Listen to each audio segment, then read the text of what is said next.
Hello there everyone, welcome to this week's Gran Turismo 7 Daily Race Race and Strat Guide. We're off to Fuji International Speedway and we are in the Group 2 machinery, but specifically with a nice little twist, we are just in the GT500s from 2008. So that's your Lexus, your GTR and your NSX. We have got 13 laps to get round. We get tyres at times, free fuel at times too. It's just the racing soft tyres. There is a mandatory pit stop in this one. BOP is on, damage is light. We are back to a rolling start, so first week in 4 since we have had a rolling start. It has been grid starts with full start checks up to this point. Slipstream is in custom and your settings allowed is your brake balance. So yeah, a very familiar combination of Group 2 and Fuji. PD certainly like this one, but I do like the fact that they have kind of restricted us to the 2008 cars. Cars that we don't drive very often at all, so kudos to PD for that one. At the very least, credit should always be given where it is due, and I do like this little kind of narrowing of car choice. So let's get this one underway. As I said, this one is a rolling start, it's not a grid start. We're down in P12. We have chosen the Nissan GTR and every single car is represented in this race, and from what I can see, it looks like the balance of performance between the three cars is pretty good indeed.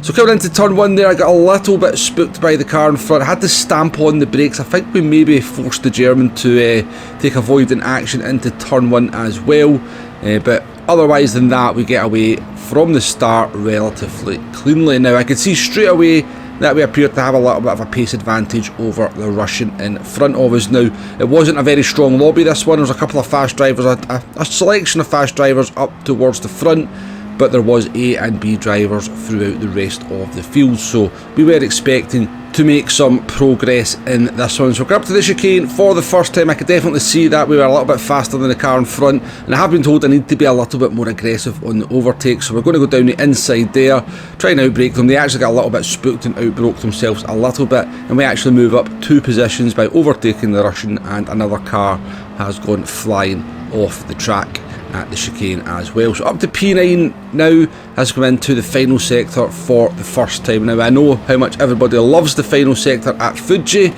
Anytime you talk about Fuji, I think the first thing that comes out of anybody's mouth is how much they like the final sector.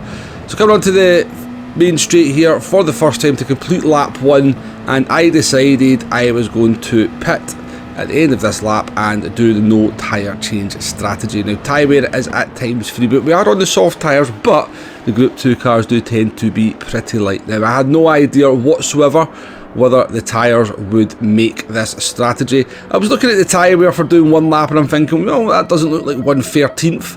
So stationary time, if we don't change the tyres, is 1.7 seconds. Let's just take a look how much we are saving by not changing those tyres.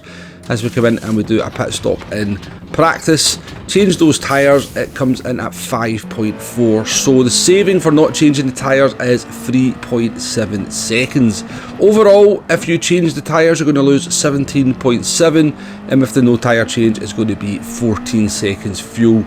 No issue with this one. So a reasonable saving by not changing those tyres, but I certainly was a little bit anxious as to whether these tyres were going to make it to the end. So as the pit stops start to unfold in the mid part of this race, most people pitting on lap 6 or 7, you can see that we have made significant progress through the field, as that is the leaders just up ahead coming out of the pits, and we're up into P5 and we're only 1.7 seconds off the lead. But if you also look at that tyre wear as we start lap 8, so we're just a little bit over half distance, that tyre wear is looking a little bit on the limit on whether these tyres are going to last to the end. We've got a 2.7 second lead over Varg, who's Bjorn from the chat, so nice to get in the same race as Bjorn.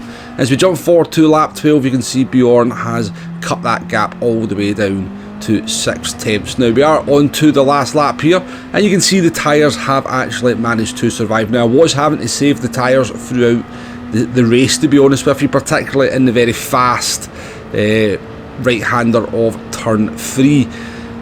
Now, close your ears if you don't want me to talk about custom slipstream, if you're fed up of me talking about it, but yes, the slipstream is very strong in this one. We had about a half-second lead over Bjorn coming out of the last corner, and they've managed to get alongside us into the braking zone of turn 1. We missed our gear shift I think actually we double upshifted into or as we exited the first corner there, and allowed Bjorn to go round the outside of it. I think we were kind of defenceless anyway, given the state of the tyres, and we were quite happy with a P5 overall anyway, but we actually get a little bit of a bonus by the fact that the Spaniard in the Honda NSX has spun on the last lap. Either spun or been taken out. I never managed to save the replay, so I have no idea exactly what happened to them.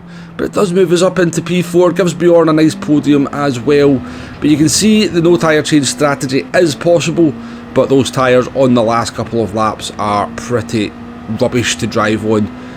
So possible, and we'll talk about the strategy options as the race goes on. There is a few in this one, but probably not recommended. But P4 it is, 20 minutes and 14 seconds for the race. So a 20-minute race, certainly no grumbles about the length of the race here. PD, nice one, always like to see it get over that 20-minute mark. But P4 was a decent result in the end. But as I said, we were certainly expecting to make progress given the strength of the field. So let's cover those all-important strategy options. Now your optimal strategy is pretty much split it down the middle. You get 13 laps, so you either do 6 laps in the first stint, 7 laps in the second, or 7 laps in the first stint, 6 laps on the second. That's going to give you the best overall tyre performance throughout the course of the race. There is an undercut, overcut strategy option as well. If you want to go for an undercut and still have some decent tyres towards the end, you could pit as early as lap 3 or 4.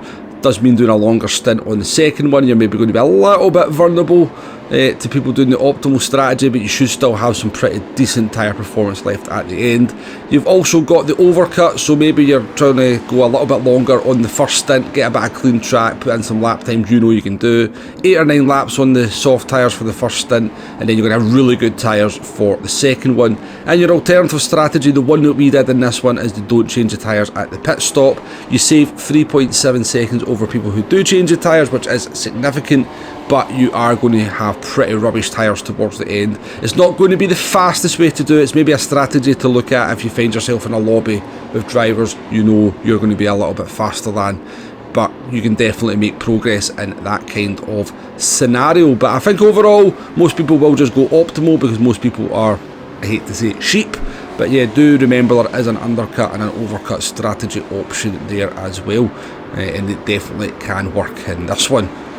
But that's pretty much it for the strategy options. Overall, a pretty good race, I must admit. I like a lot of elements to this one. I like the length of it, I like the fact we've been restricted to the 2008 Group 2 cars we don't drive very often, and there is some strategy options in there as well. Just be wary of that custom slipstream. The game is kind of dominated by the slipstream at the moment. I expect this week will be pretty much the same. But thank you very much for watching, folks. Catch you on the next one. Goodbye now.